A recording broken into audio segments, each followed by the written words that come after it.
vejo Luanda como se fosse aquela mãe bastante acolhedora, na medida em que eu não nasci cá em Luanda, eu nasci no Bié, em Camacupa, e cheguei aqui nos anos 80, e na altura Luanda não era essa Luanda que nós temos hoje, não. Portanto, Luanda recebeu-me como se fosse um filho que nasceu cá. A minha vida toda está feita cá, fiz aqui os ensinos primários, fiz aqui o ensino médio e o ensino superior. E toda a minha vida é feita cá, a minha profissão, meus filhos nasceram aqui, todos.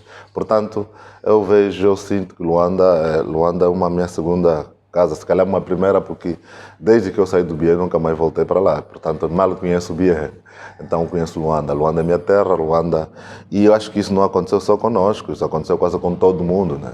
É só olhar para a música do Felipe Mukenga, que fala Luanda, nossa terra, olhar para a música do Matias Damasio, Luanda de braços abertos. Portanto, Luanda é aquela mãe que é mãe de todo, aquela metropolitana que recebe todo mundo sem olhar pela altura, pela raça, pela cor partidária, todos, desde que a condição seja apenas ser uma pessoa honesta, trabalhadora e contribuir para desenvolver esta Luanda.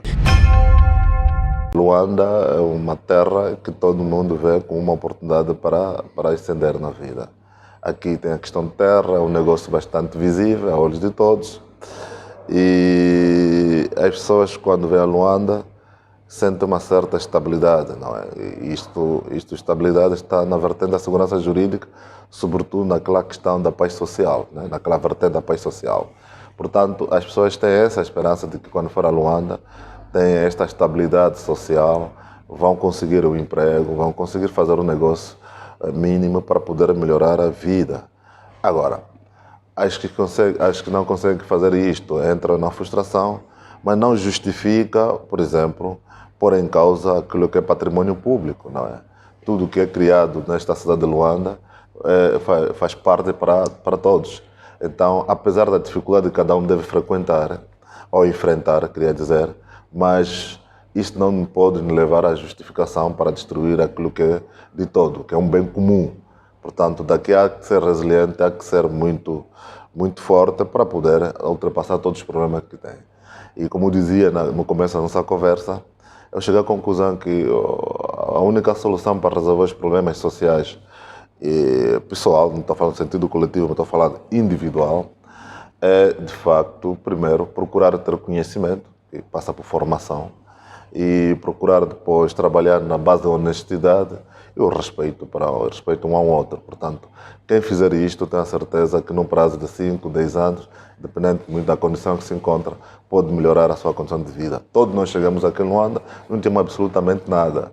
E a condição foi estudar, trabalhar e andar naquilo que são regras jurídicas, regras morais, e que são mesmo até ética e até regras religiosas também. Portanto, quem se comporta em função destas ordens jurídicas, dessas ordens todas, quer jurídica ou não, tenho certeza absoluta que vai triunfar um dia na sua vida.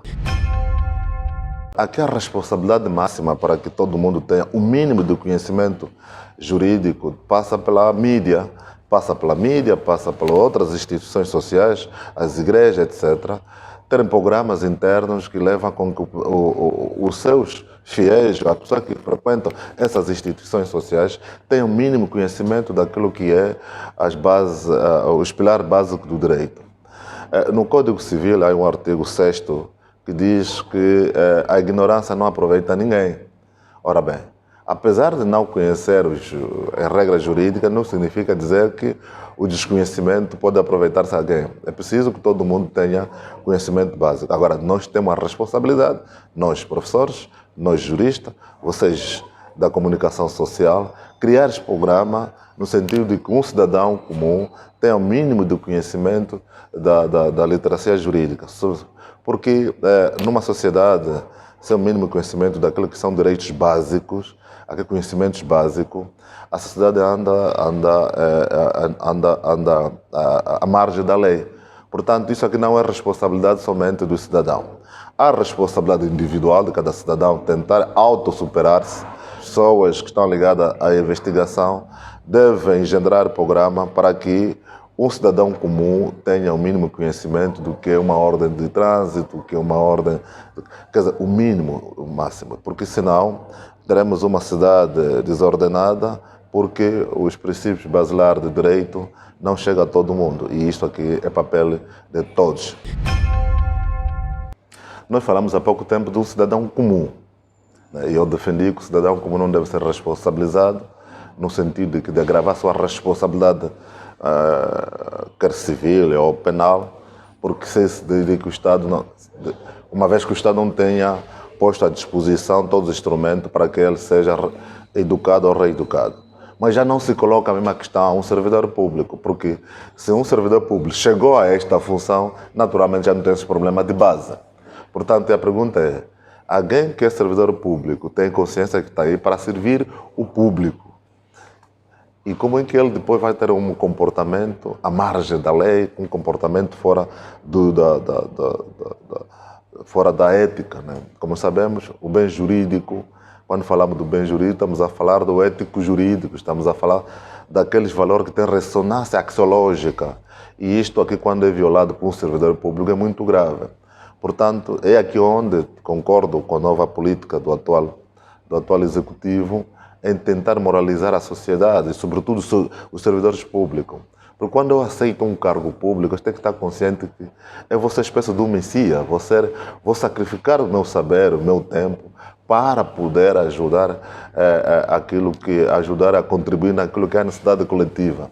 Mas quando vou lá para olhar somente para os meus interesses pessoais, essa pessoa não merece ser um servidor público. E quando faz isso, toda a responsabilidade deve ser chamada a ela. E aqui concordo plenamente que todo um servidor público esteja à margem da lei, à margem daquilo que é ético, porque na política tem que existir um mínimo ético. Quem esteja fora destas recomendações de ordem jurídica, ordem moral, naturalmente tem que ser responsabilidade o máximo possível. Porque aqui, repito, um servidor público não se coloca como um cidadão como ele tem conhecimento. Ele está instruído para esse fim. E por que razão terá andado fora daquilo que lhe foi incumbido? Portanto, aqui eu concordo com esse tipo de responsabilidade, quer no sentido civil e penal, e aqui chamar um pouco de atenção, sobretudo quando se trata de crimes econômicos. É preciso que nós comecemos a responsabilizar as pessoas. Em primeiro lugar, não olhar muito para aquelas penas privativas de liberdade, não. Mas olhar para uma outra figura jurídica que se fala muito no direito penal, que é a reparação. Nada vale um servidor público desvia os fundos públicos, vai para a cadeia, mas quando sair, continua com seus bens. Aqui primeiro tem que procurar reparar os bens, reparar o dano que ele causou na esfera jurídica do Estado.